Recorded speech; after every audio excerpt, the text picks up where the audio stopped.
रतन कुछ दिनों से दादी को चिड़ियाघर ले जाने की जिद कर रहा था।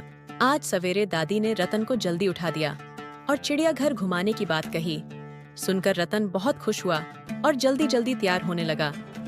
दादी, रतन और उसके पापा नाश्ता करके चिड़ियाघर के लिए निकल गए। पूरा दिन चिड़ियाघर में बिताने के बाद वे शाम को घर लौटे। रतन बहुत उत्साहित था और वह दादी से जानवरों के बारे में बात करता रहा। रात को फिर दादी के कमरे में चला गया। दादी से कहने लगा कि दादी, सबसे तेज और चालाक जानवर कौन सा है? दादी ने कहा, सबसे तेज रफ्तार वाला जानवर चीता है और सबसे चालाक जानवर लोमड़ी होती है। फिर दादी ने कहा, तो चलो आज मैं तुम्हें एक चतुर लोमड़ी की कहानी सुनाती हूँ। एक बार जंगल में एक चालाक लोमड़ी रहती थी जो अपनी चतुराई के लिए जानी जाती थी। लेकिन एक दिन उसकी चालाकी ने ही उसे एक मुश्किल में डाल दिया। जब वह शिकार की तलाश में जंगल घूम रही थी, तब वह एक शिकारी के जाल में फंस गई। शिकारी ने उसे जाल से बाहर निकाला, लेकिन उसकी पूंछ काट दी। लोमड़ी को बहुत शर्मिंदगी हुई और वह अपनी गुफा में कई दिनों तक छिपी रही। उसे लगा कि अब सारे जानवर उसका मजाक उड़ाएंगे।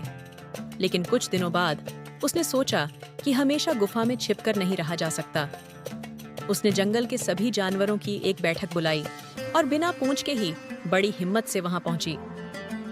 जब जानवरों ने उसे बिना पूंछ के देखा तो सब हंसने लगे।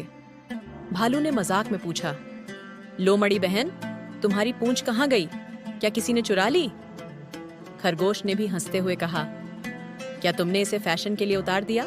लेकिन लोमड़ी ने मुस्कुराते हुए कहा, दोस्तों, मैंने खुद अपनी पूंछ हटाई है। मैं एक प्रयोग कर रही थी कि पूंछ का क्या लाभ और हानि है, और मैंने पाया कि पूंछ सिर्फ एक बोझ है। हमें इसे हटा देना चाहिए ताकि हम और हल्के और तेज हो सकें।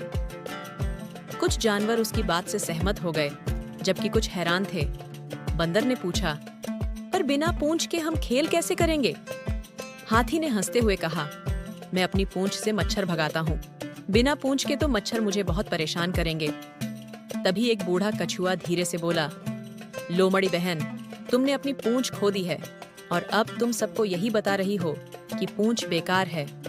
पर हमें किसी की बातों में यूं ही नहीं आना चाहिए। हर चीज का अपना महत्व होता है। कछुए की बात सुनकर सभी जानवर समझ गए कि लोमड़ी अपनी चालाकी से उन्हें बेवकूफ बना रही थी। वे हंसने लगे और लोमड़ी को अपनी गलती माननी पड़ी। लोमड़ी शर्मिंदा होकर बोली, ठीक है, मैंने गलती की।